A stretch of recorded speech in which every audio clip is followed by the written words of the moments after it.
Imagine a $1 billion tech unicorn crumbling overnight, all because of shady financial deals. That's the shocking story behind Builder's AI collapse and its wake up call for startups and investors alike. This sounds like the mayonnaise scam that was a few years ago. You remember that one? No. So the company that sold mayonnaise into the grocery stores had their staff go out and buy the mayonnaise from the grocery store, so the grocery stores would order more mayonnaise and created this false demand. Um, anyway, it was like a vegan mayonnaise deal that went.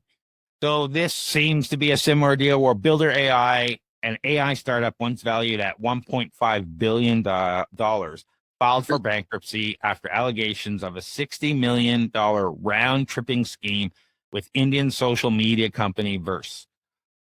The scam involved fake transactions to inflate revenue, misleading investors and lenders. Despite raising $450 million from big names like Microsoft, Builders AI's downfall reveals how quickly financial misconduct can unravel even the most promising tech darlings. What's going on here, John? Yeah. So this reminds me, before I dive into it, of Amazon's claim of their shopping experience that is cardless and yeah. So this reminds me of that, where they were saying, "Oh yeah, we've got all these cameras and it's AI that's detecting it," and it wasn't. It was people overseas that were watching the cameras and detecting it. So it's kind of similar to this, and we'll get into this right now. So there's two main deceptions: there's financial fraud and exaggerated technology claims. And so from 2021 to 2024, allegedly Builder AI and Verse engaged in what's called round tripping, which is similar to your mayonnaise thing, because what that is both companies build each other for similar amounts without any real exchange of products or services. And so what that did was it artificially inflated Builder AI's revenue figures, which were presented to investors and creditors to secure more funding and favorable loan terms. So the other part to this is that they were saying that so Builder AI is an AI startup. Okay, it's like a vibe coding type platform, an AI driven platform that the thing was, it was mostly run by hundreds of human engineers in India, not artificial intelligence, which I have a question about that, which we'll talk about in a second. But so on the technology side, they marketed itself as a no-code platform that could automate software development, which would allow anyone to build apps easily. So they showcased their virtual assistant called Natasha, claiming it could handle most of the coding work.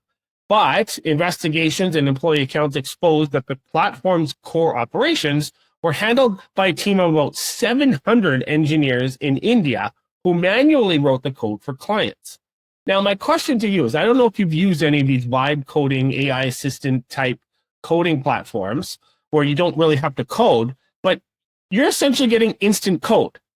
So how were people fooled by this when you've got these other platforms who are like I don't understand. Do you get what I'm asking? I get what you're asking. So I didn't do a deep dive into that side of the things because which is fine because I was worried or looking into the startup financial side, how quickly we've seen this happen before with so many companies where they're the darling of something and the next thing you know, it turns out maybe it was a scam all along.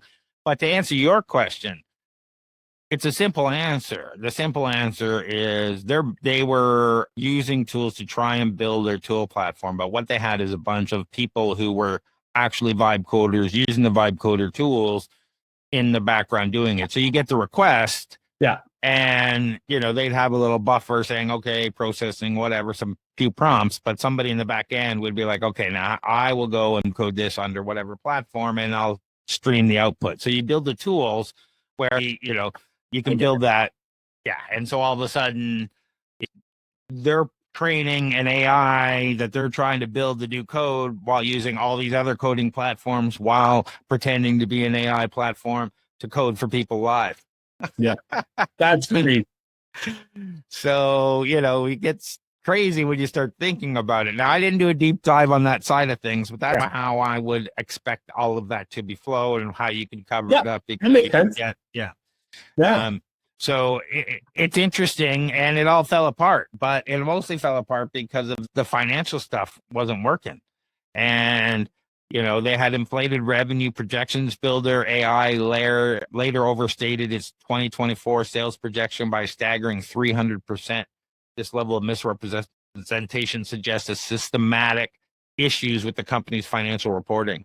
And the Builder.ai Versa round trip scheme allegedly created false revenue figures that painted an unrealistic picture of growth. So these inflated numbers then used to secure additional funding. So what would happen is, hey, Verse, we need 60 million worth of marketing.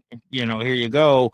And then Verse say, hey, we need more $60 million for the development. Here you go. And that money would flow back and forth. Now, okay, maybe it wasn't 60 million at a time. It'd be 10 million for this project, 5 million for this project, whatever. But it was the same 60 million that was flowing back and forth in a timely fashion to make it like, look, we're getting all this business and all these sales. Look, we got another $10 million sale. Look, we got another, and it's just this stuff that's going back and forth. So the revenue inflation allegations suggest similar practices may have occurred on Versus portfolio.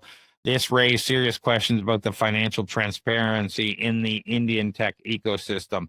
The Builder.ai accounting probe reveals how these practices can deceive investors who rely on accurate revenue figures for valuation, lenders who assess creditworthiness based on financial performance, employees who depend on company stability for their livelihoods, and consumers who trust in companies' long-term visibility. And I take a step back because I've seen this in the startup world, so many times. That if something, really appears too good to be true, it probably is. Theranos, all the different, we can just list after list where, it's just not what they promised and it was never there.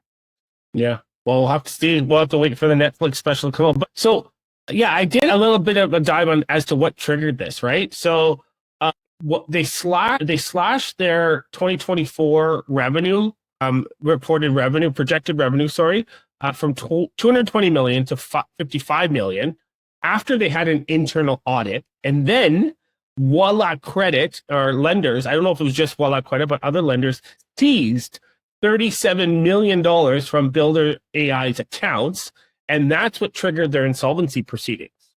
So that's crazy. So I guess some lenders got some of their money back, but obviously not all of it. And then I think about 1,000 employees are losing their jobs because of this. Is that what you found? Yeah, it was about 1,000. And, Versa adjusted their statements down 24% for their revenue. But auditors found no material fraud, just sloppy controls. So, you have to really be careful and do your due diligence. I talk about this a lot with Alex Morsing from Equivesto when we talk about compliance and really making sure what people say is happening and doing your due diligence on that really makes sense. You really got to dig deep because you can't just trust what's going on and look at some of these things. Again, when some things are too good to be true, they're too good to be true. Yeah. And, so all this is happening. To me, it's just a blow to the Indian startup and financial ecosystem where they've allowed this to happen. So it's going to put a black mark and people are going to question this. Can we trust this system overall? And can we trust, the financial reporting rules in this government? You really can't trust much nowadays. Yeah. People will find ways to defraud, right? No matter what. So as of right now, I don't feel like there's anything that can protect 100%, right? Yep. Maybe someone will come up with something, who knows? But that's quite difficult because that would involve, to me, a lot of access to daily transactions and a whole bunch of things that is not the norm, right? Yeah, and they had to change their auditors. They kicked Deloitte out and brought someone else in as a result. Oh, Deloitte was their auditor. Yeah. Okay, interesting. Deloitte's been involved in a couple audit scandals over the years. All of the big four have been involved. Yeah, I don't want to point them out specifically because they've all done, and it's a few people inside the organizations. Usually it's not systemic within these large organizations. So I do not want to besmirch any of them. Just they've all had their scandals. That's all. Yeah. Yeah. Sorry. Yeah. It's okay, because having worked for some of them, I know enough about internal scandals too, which never really made the papers and whatnot. So, Yeah. this is a very interesting story. We have to be very wary.